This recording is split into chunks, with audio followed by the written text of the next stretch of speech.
Barbara Covett, a veteran history teacher at a bleak London comprehensive school, stands alone above the city, reflecting on how people have always confided in her. But who does she trust with her own secrets? Her diaries, dating back to the 1950s, are her only confidants. As a new school term begins, Barbara observes the arrival of students, a mix of ethnic backgrounds she derisively labels as future shop assistants, plumbers, and perhaps even the odd terrorist. Among them is Sheba Hart, the new art teacher, who arrives looking lost and out of place. Barbara, a keen observer, immediately takes note. In the staff room, Barbara watches as Sheba is introduced to the other teachers. Sheba's arrival has stirred the stagnant waters of the school, attracting attention from even the most unlikely colleagues. Barbara observes with a cynical eye, noting the knives and crack cocaine that have replaced cigarettes and wank mags in the students' lives.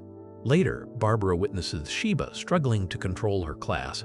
When two boys get into a fight, Sheba's attempts to intervene are ineffective. Barbara steps in, bellowing and restoring order with swift and vigorous force. Sheba is grateful, but Barbara's motives are far from altruistic. In the corridor, Barbara questions the boys, uncovering that the fight was sparked by one boy's crude remarks about Sheba. Barbara and Sheba begin to form a connection. They find themselves on playground duty together, exchanging smiles. Barbara observes Sheba's white peach complexion, almost seeing her veins. In the canteen, they discuss education and the challenges of teaching. Sheba expresses a desire to give the students a real education to help them overcome their backgrounds. Barbara, ever the pragmatist, sees teaching as crowd control, a branch of social services. Sheba's trendy politics are transparent to Barbara, who believes in teaching the basics and nothing more. As they eat lunch, Barbara watches Sheba intently, captivated by her sadness. After school, Barbara waits outside the art studio, eager to continue their conversation.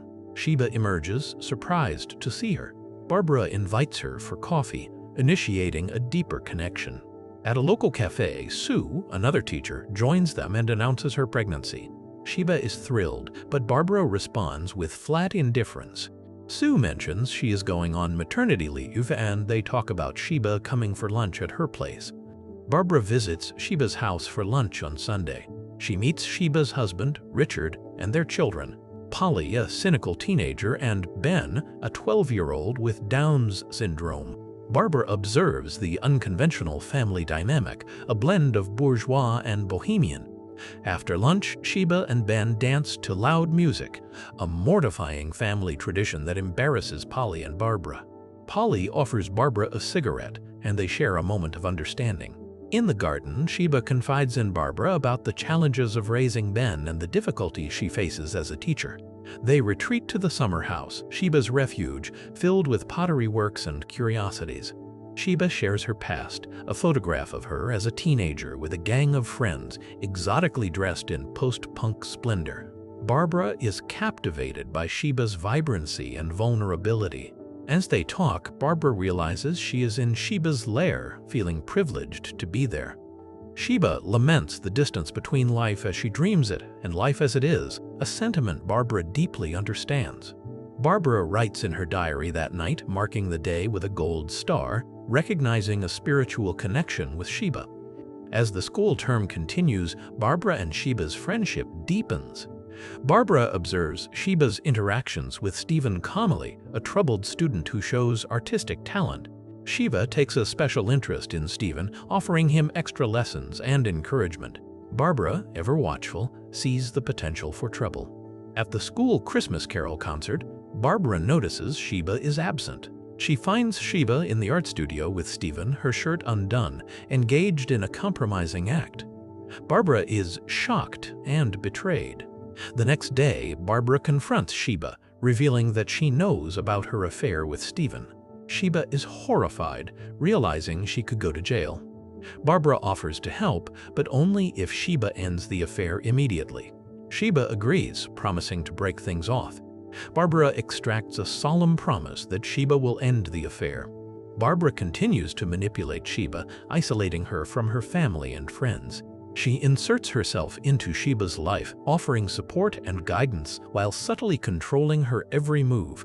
She encourages Sheba to confide in her, creating a bond of dependency and secrecy.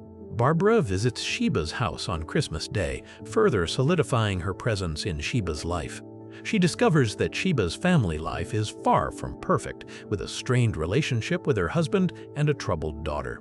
Barbara uses this knowledge to her advantage, exploiting Sheba's vulnerabilities. She offers Sheba a shoulder to cry on, a listening ear, and a sense of understanding that she cannot find elsewhere.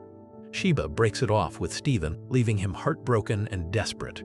However, she struggles to resist his advances, drawn to his youth and vulnerability. Sheba succumbs to temptation and meets Stephen again. Barbara finds out and confronts Sheba, expressing her disappointment and anger.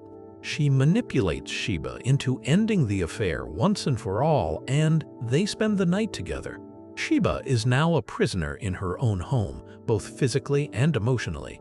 The next morning, Barbara discovers that Stephen's mother is outside and confronts Sheba about the affair, leading to a violent confrontation. Richard throws Sheba out of the house. Barbara arrives and comforts her, offering her a place to stay. She isolates Sheba further and further, and Barbara relishes Sheba's dependency on her. She soon starts keeping a diary with small gold stars on the best days, and now Barbara seems to have control. Barbara, consumed by jealousy and possessiveness, is determined to keep Sheba all to herself. She is spiraling out of control, and Sheba finds the diaries. Sheba, horrified, flees Barbara's flat, revealing Barbara's obsession to the world. Barbara's carefully constructed world crumbles around her as she loses everything she has worked for. Later, Barbara walks above London again, and she meets another teacher looking for advice and tells her her name. Thanks for tuning in. Stay curious, stay awesome, and don't forget to hit that subscribe button for more amazing content.